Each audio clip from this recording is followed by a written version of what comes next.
একটু অবাক লাগলো। আমার অভ্যেস জানলা খুলে রাখা।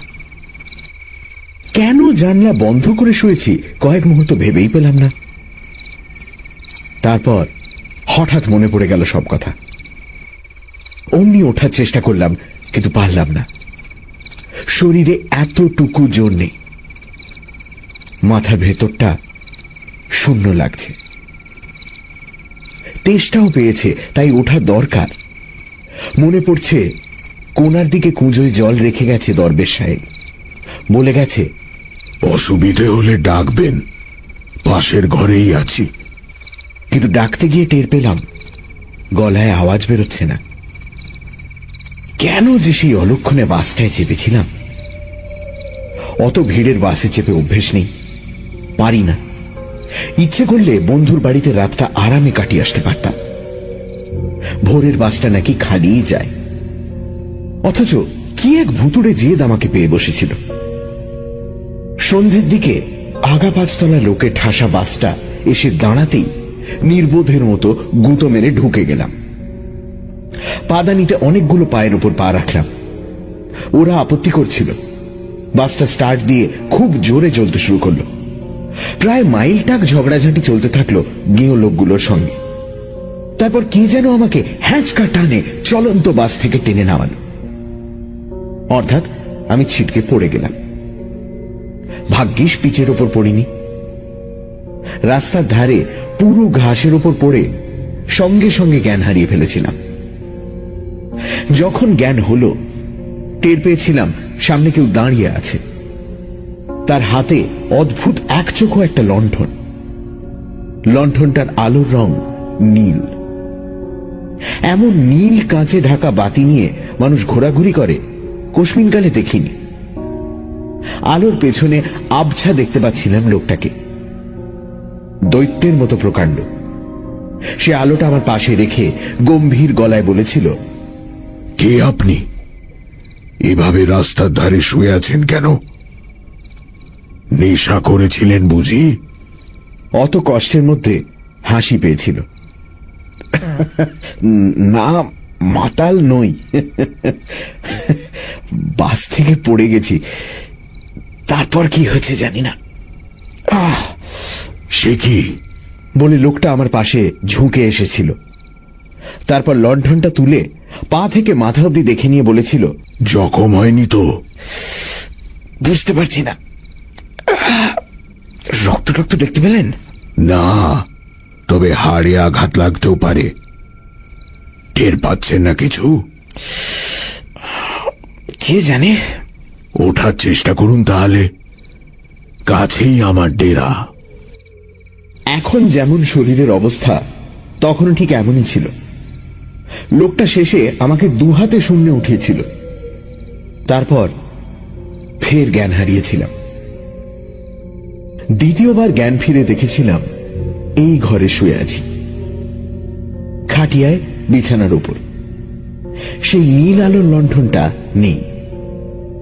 ঘরের মেঝে একটা হ্যারিকেন রয়েছে, আর আমার দিকে তাকিয়ে দাঁড়িয়ে আছে আলখাল্লাধারী নীল লম্বা চওড়া এক দরবেশ।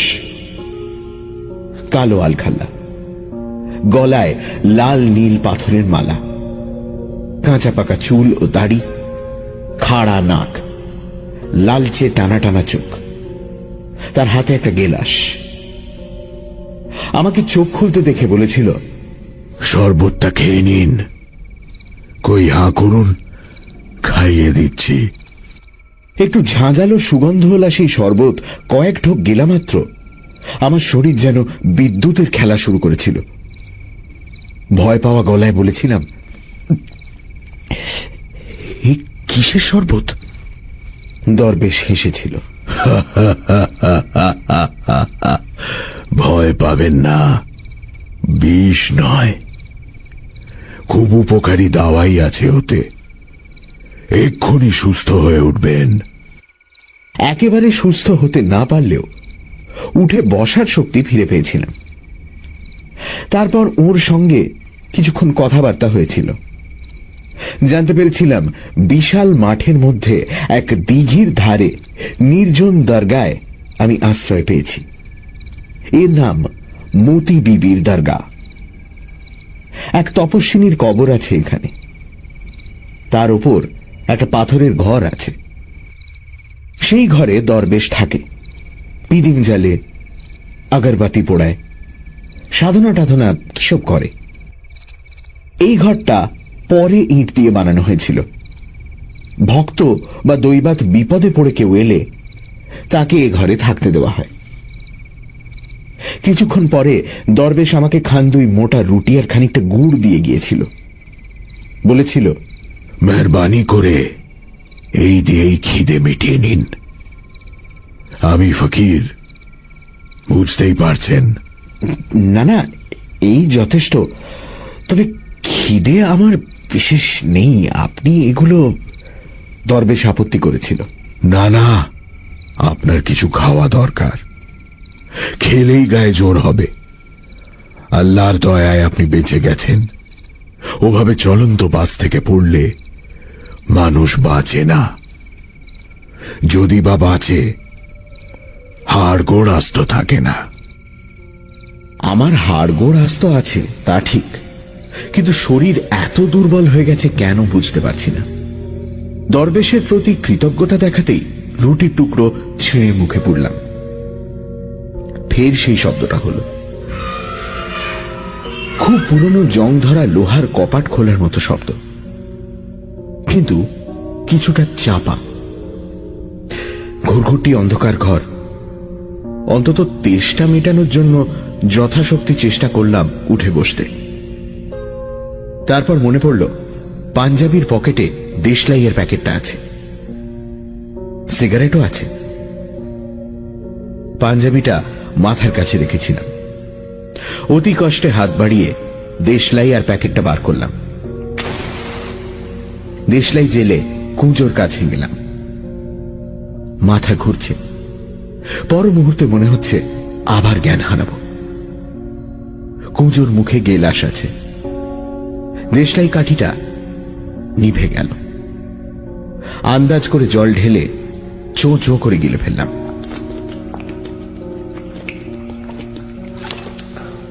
তারপর খাটিয়ায় ফিরে এসে সিগারেট ধরালাম। তৃতীয়বার দরজা খোলার মতো বিশ্রী চাপা শব্দটা শোনা গেল। তারপর মনে হলো বাইরে এই মাত্র যেন ঝড় এসে পড়েছে। শন শন শো শো আওয়াজ বাড়তে থাকলো। ছোট্ট দুটো জানলা আছে দুদিকে। একটা জানলা আচমকা খুলে গেল। ঘরে হু হু করে ঢুকে পড়ল ঝড়টা। কষ্ট করে উঠতেই হলো। জানলাটা বন্ধ করার জন্য উঠে দাঁড়াবার চেষ্টা করলাম। কিছুক্ষণ চেষ্টার পর দেয়াল ধরে উঠে দাঁড়াতে পারলাম, কিন্তু জানলাটা কিছুতেই আটকানো যাচ্ছে না। ঘরের ভেতর খড় কুটো ধুলো বালি ঢুকে পড়ছে ঝড়ের সঙ্গে।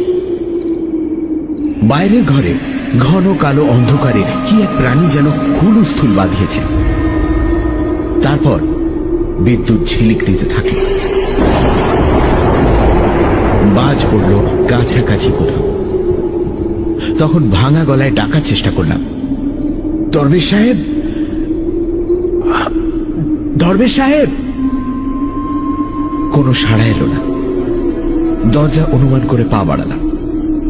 দরজাটা খুঁজে পাওয়ার পর যেই ছিটকিনিটা খুলতে গেছি, কানে এলো চেরা গলায় সুর করে কেউ গান করছে বাইরে।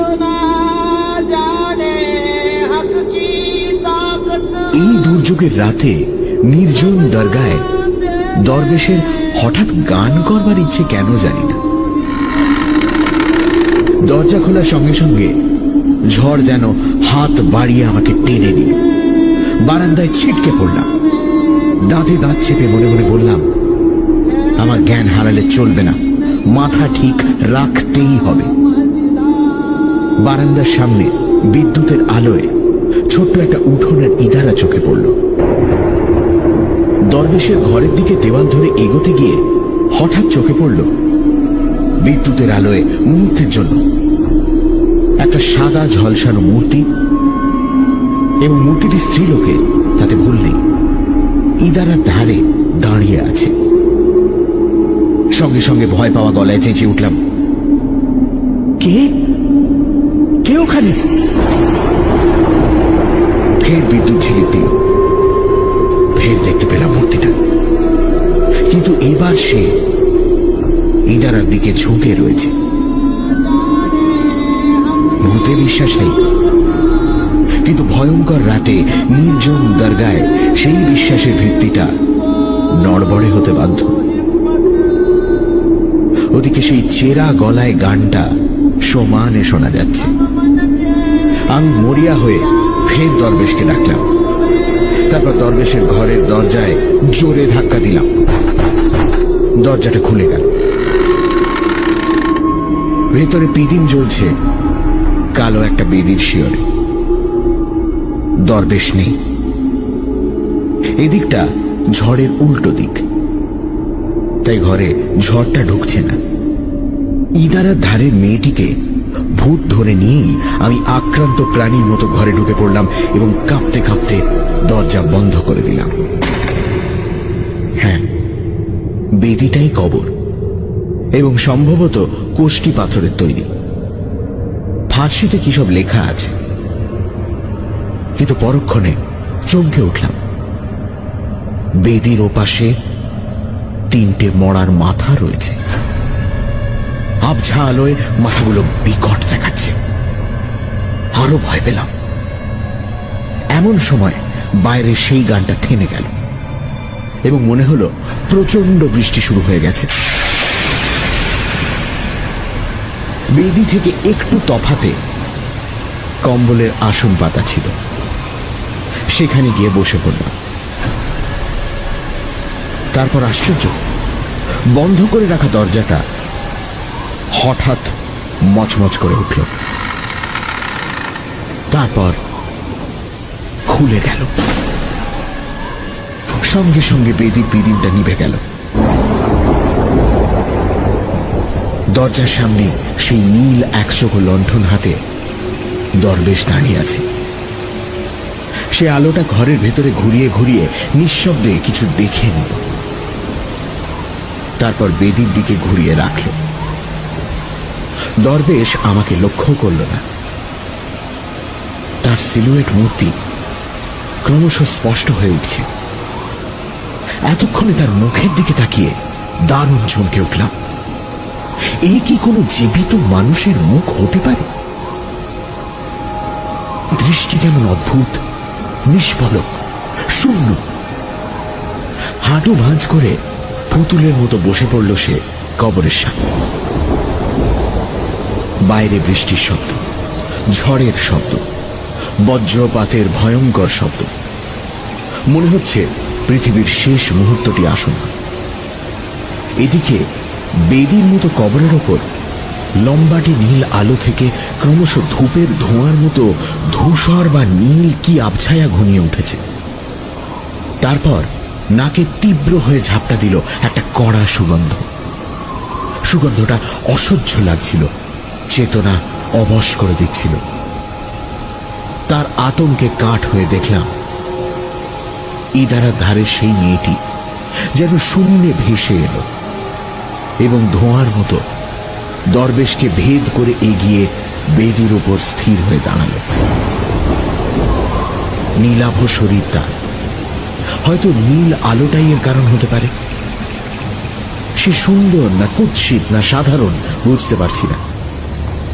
হয়তো সেই বোধও হারিয়ে ফেলেছি। কিন্তু সে একেবারে নগ্ন। আমার তন্ময়তা ভেঙে গেল। দরবেশ ফের চেরা গলায় গান গেয়ে উঠল, কিন্তু এবার সুরটা অনেকটা মিঠে এবং চাপা। ঘুম ঘুম আচ্ছন্নতায় দুর্বোধ্য কি এক গান গাইছে সে। সুরটাও অপরিচিত, একটু একঘেয়ে। কিছুক্ষণ পরে নগ্ন নারী মূর্তিটি বেদির ওপর দাঁড়িয়ে থাকতে থাকতে হঠাৎ আমার দিকে তাকালো। সে অস্ফুট স্বরে একেবারে মানুষের গলায় আমার দিকে আঙুল তুলে বলে উঠল, ওকে। সঙ্গে সঙ্গে দরবেশ ঘুরল আমার দিকে, প্রচন্ড গর্জন করে বলল, বেরিয়ে যাও, বেরিয়ে যান বলছি। কেন এ ঘরে ঢুকেছেন আপনি? নীল আলোটা নিভে গেল। ঘুরঘুরটি অন্ধকার এখন। বাইরের ঝড় বৃষ্টি সমানে চলছে। অন্ধকারে একটা হাত এসে আমার কাঁধে খামচে ধরল। তারপর দরবেশ আমাকে টেনে ওঠালো এবং একটা থাপ্পড় মারল গালে। ব্যাপারটা অপমানজনক, কিন্তু বাধা দেবার বা প্রতিবাদের ক্ষমতাও ছিল না এতটুকু। অসহায়ভাবে তার হ্যাঁচকা টানে কতকটা শূন্যে ভেসে চললাম। এই দৈত্যের কাছে আমি নেহাত বামন। ভেবেছিলাম আমাকে ঝড় বৃষ্টির মধ্যে বের করে দেবে, কিন্তু তেমন কিছু করল না। পাশের ঘরে নিয়ে গিয়ে বিছানায় ফেলে দিল। তারপর ধমক দিয়ে বলল, খবরদার, আর বেরোবার চেষ্টা করবেন না, তাহলে আপনাকে বাঁচাতে পারবো না। হুঁশিয়ার। সে বাইরে থেকে দরজা আটকে দিল। আমি ভাবতে থাকলাম, ব্যাপারটা কি স্বপ্নে ঘটছে, নাকি সেই উগ্র আরক মেশানো শরবতের নেশায় যত সব উদ্ভট কাণ্ড দেখতে পাচ্ছি। কিন্তু না তো, আমি সজ্ঞান পুরোপুরি। যদিও শরীরে প্রচন্ড দুর্বলতার দরুন মাথাটা ঝিমঝিম করছে। দেশলাই আর সিগারেটের প্যাকেট বিছানায় রেখেছিলাম। খুঁজে নিয়ে প্রথমে লণ্ঠনটা জ্বাললাম, তারপর সেই জানলাটা বন্ধ করে দিলাম। ঘরের মেঝে যথেষ্ট বৃষ্টির ছাঁট এসে পড়েছে ততক্ষণে। বিছানার একটা পাশ ভিজে গেছে। সিগারেট টানতে টানতে সেই দৃশ্যটা আগাগোড়া ভাবতে থাকলাম। ফের যা দেখলাম তা বাস্তব না অবাস্তব, সত্যি দেখেছি না স্নায়ু বিকার। শেষে কোনো সিদ্ধান্তে পৌঁছতে না পেরে লণ্ঠনটা নিভিয়ে শুয়ে পড়লাম। বাইরে তখন ঝড় বৃষ্টির জোরালো ভাবটা অনেক কমেছে। শীত বোধ হচ্ছে। পাঞ্জাবিটা পরে ধুতির কোজাটাও খুলে গায়ে জড়িয়ে শুয়ে পড়লাম। একটু পরে ঘুমে চোখের পাতা জড়িয়ে এলো। কতক্ষণ ঘুমিয়েছিলাম জানি না। ফের কি একটা শব্দে ঘুম ভেঙে গেল। এবারকার শব্দটা দরজা খোলার মতো নয়। কেউ কি আর্তনাদ করলো কোথাও? ঘুম ভাঙার পরে কয়েক সেকেন্ড তার জের ছিল। দৃঢ় বিশ্বাস হলো একটা প্রচন্ড আর্তনাদই শুনেছি। দরবেশকে ডাকা বৃথা। তাছাড়া লোকটার অমন ভুতুড়ে ব্যাপার স্যাপার এবং আমার প্রতি অমন আচরণে মন বিষিয়ে গেল। কান পেতে থাকলাম। আর কোনো আর্তনাদ নয়, কিন্তু কে যেন চাপা গলায় কাঁদছে বাইরে। বৃষ্টি পড়ার শব্দ হচ্ছে। নিশ্চয়ই কাছাকাছি কোথাও বড় গাছ আছে, তার পাতা থেকে জল ঝরছে। ঝড়টা থেমেছে। বদ্ধ ঘরে দম আটকে আসছিল। লণ্ঠনটা নিভিয়ে দিতে হয়েছিল বাধ্য হয়ে, ঘরে বিষাক্ত গ্যাস জমার ভয়ে। এবার উঠে গিয়ে জানলাটা খুলে দিলাম। বৃষ্টি টিপটিপ করে পড়ছে। দূর দিগন্তে বিদ্যুৎ ঝিলিক দিচ্ছে, কিন্তু মেঘ ডাকছে না। লণ্ঠনটা আর জ্বাললাম না। কান্নার শব্দ সমানে শোনা যাচ্ছিল। পা টিপে টিপে এগিয়ে সাবধানে নিঃশব্দে দরজা খুললাম। তারপর বারান্দায় গেলাম। তেমনই অন্ধকার হয়ে আছে বারান্দা। কান্নার শব্দটা কবরের ঘর থেকেই আসছে। নিঃশব্দে ও ঘরের দরজায় উঁকি দিলাম। সেই নীল আলোটা তেমনি লম্বাটে হয়ে বেদির ওপর পড়ে আছে। তারপর যা দেখলাম, আতঙ্কে কাঠ হয়ে গেলাম। এত ভয়ঙ্কর দৃশ্য কখনো দেখিনি। বেদির ওপর মাথা রেখে দরবেশ চিত হয়ে দুহাত ছড়িয়ে শুয়ে আছে এবং তার গলাটা জবাই করা। চাপ চাপ টাটকা রক্ত ছড়িয়ে রয়েছে। চোখ দুটো তেমনি নিষ্পলক। সেই মেয়েটির সিলুয়েট নগ্ন মূর্তি বেদির পাশে, এবং সে দু হাতে মুখ ঢেকে ফুঁপিয়ে কাঁদছে। তার কালো একরাশ চুল সামনের দিকে ছড়িয়ে রয়েছে। দু হাঁটু ভাঁজ করে একটু ঝুঁকে বসে সে বিলাপ করছে। কয়েক মুহূর্ত অবাক হয়ে দাঁড়িয়ে থাকলাম। মাথা ঘুরতে থাকলো। যা দেখতে পাচ্ছি তা কি স্বপ্ন না বাস্তব? কি করা উচিত ভেবে পেলাম না। আতঙ্কে কাঠ হয়ে তাকিয়ে রইলাম। তারপর কি একটা আমার পাশ কাটিয়ে ঘরে ঢোকা। একটা প্রকাণ্ড কালো বেড়াল। বেড়ালটা নিঃশব্দে এগিয়ে বেদির উপর উঠল এবং দরবেশের মুখ চাটল। তারপর সে জিভ বাড়িয়ে দিল। আতঙ্ক বেড়ে গেল যখন দেখলাম সে দরবেশের গলায় কাটা জায়গাটা থেকে রক্ত ছেটে খাচ্ছে। বেড়ালটা ঢোকার সঙ্গে সঙ্গে মেয়েটির কান্না থেমে গিয়েছিল। সে মুখ তুলে বেড়ালটাকে দেখতে থাকল। বেড়ালটা রক্ত চাটতে চাটতে ভয়ঙ্কর মুখ তুলে যেন আমাকেই লক্ষ্য করছিল মাঝে মাঝে। এর ফলে স্নায়ুর ওপর বারবার আঘাত আসছিল। অসহ্য লাগায় একটু সরে গেলাম। এই সময় ডাইনে ঘুরে আর এক বিচিত্র দৃশ্য দেখলাম। অন্ধকারে একটু দূরে তিনটে আলো আসছিল। হঠাৎ তিনটে আলো মিলেমিশে এক হয়ে গেল এবং প্রকাণ্ড আলোটা হলুদ বলের মতো ভাসতে ভাসতে এসে স্থির হল। তারপর আলোটা বুদবুদের মতো অনেকগুলো ভাগ হয়ে গেল। এদিকে আসছে দেখে আমি দ্রুত পাশের ঘরে গিয়ে ঢুকলাম এবং দরজা নিঃশব্দে ভেজিয়ে কপাটের ফাঁকে চোখ রাখলাম। আলোগুলো বুদবুদের ঝাঁকের মতো এবং এত চঞ্চল যে গোনা যাচ্ছে না। অনুমান করলাম 1 ডজনের কম নয়। আলোগুলোর কিন্তু একটুও ছটা নেই, অর্থাৎ কোনো কিছুকে আলোকিত করছে না। আলোগুলো নাচতে নাচতে এসে বারান্দায় উঠল এবং কবরের ঘরেই ঢুকল, তা ঠিক। তারপর ও ঘরে চাপা গলায় কারা কথা বলছে শুনলাম। কয়েক মিনিট পরে দেখি মেয়েটি সেই নীল লণ্ঠন নিয়ে বেরোল। আবছা দেখা যাচ্ছিল তার পরনে এখন শাড়ি রয়েছে। তার পেছন পেছন অনেকগুলো সিলুয়েট মূর্তি যেন শূন্যে হেঁটে যাচ্ছে। বেড়ালটাকে দেখতে পেলাম না। ওরা অন্ধকারে কোথায় অদৃশ্য হয়ে গেল। তখন লণ্ঠনটা জেলে আমি বেরিয়ে এলাম। কবরের ঘরের দরজা খোলা। আলো তুলে ধরে দেখি দরবেশের জবাই করা শরীরটা তেমনি পড়ে আছে এবং গলার ফাঁকটা পরিষ্কার দেখা যাচ্ছে। এক ফোঁটা রক্ত নেই। বেড়ালটা সব চেটে পুটে খেয়ে ফেলেছে। ঘরের ভেতর লণ্ঠনটা ঢোকাতে কালো বেড়ালটা কোণার দিকে বসে আছে দেখতে পেলাম। সে নীল উজ্জ্বল চোখে তাকাল।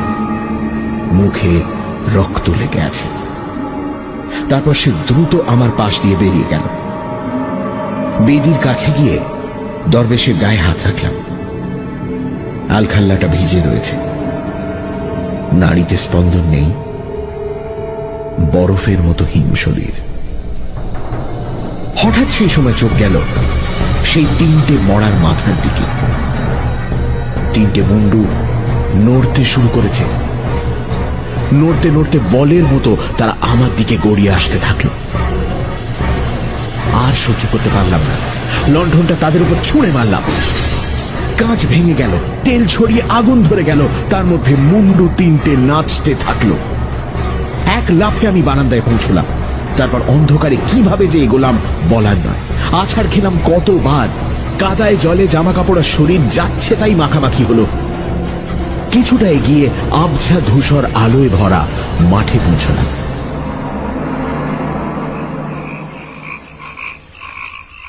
বৃষ্টি থেমেছে।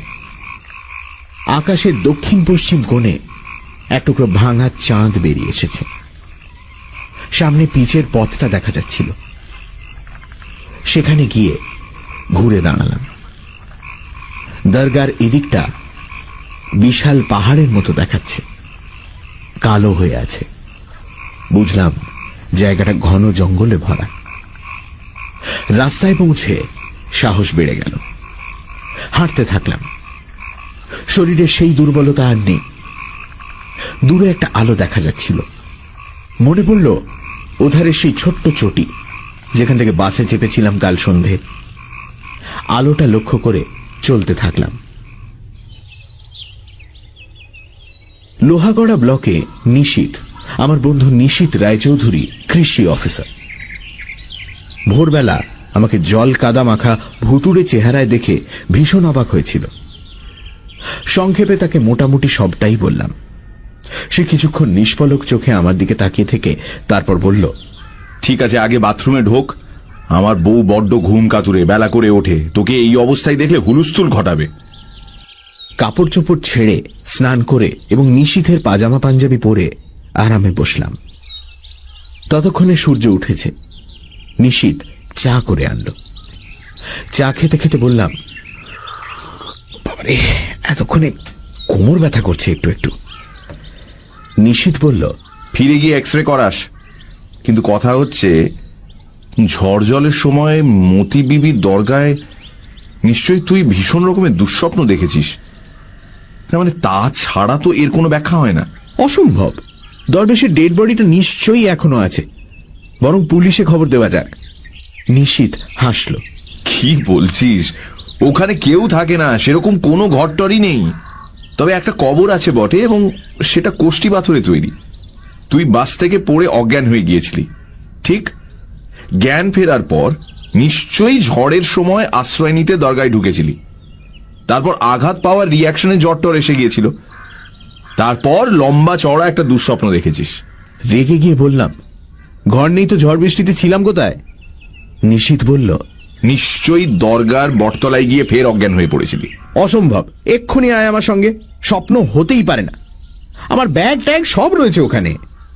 নিশীথ একটু হেসে বলল, ঠিক আছে, তোর ভুলটা ভাঙানো দরকার। একটু পরে ব্লকের জিপটা নিয়ে বরং বেরোবো। মুর্শিদাবাদ সাঁওতাল পরগনা সীমান্তের এই দরগাটার নাম হল লোহাগড়া, বারমাডি রোড। বারমাডিতে রেল স্টেশন আছে। সেখান থেকে আমার বাড়ি পৌঁছানোর অসুবিধে নেই। তাই নিশীথের বউয়ের কাছে দ্বিতীয় দফা বিদায় নিয়ে বেরোলাম। হাসতে হাসতে বলল, আপনি আবার ভূতের পাল্লায় পড়ে ফিরে আসুন, তবে আপনার বন্ধুর সাহসটা বড্ড বেশি। দেখবেন সেই মেয়েটির প্রেমে পড়ে দরগায় না থেকে যায়। ও আবার ভীষণ ভক্ত নিউডের। দেখছেন না কত নিউড আর টেবিলে সাজিয়ে রেখেছে।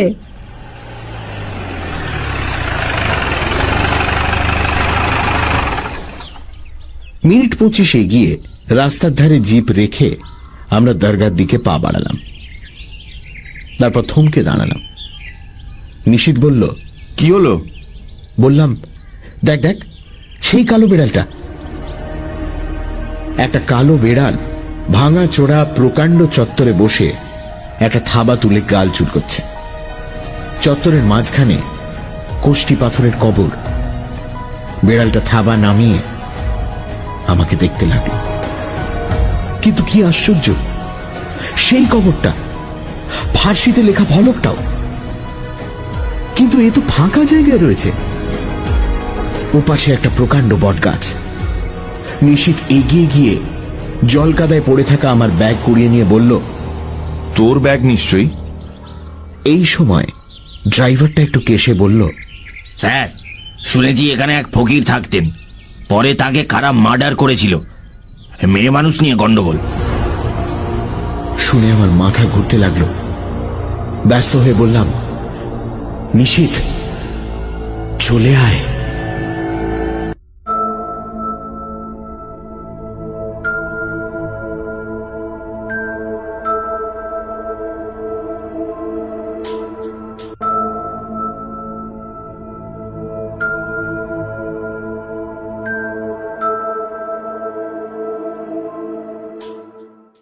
আরও আপডেট পেতে সাবস্ক্রাইব করুন সানডে সাসপেন্স।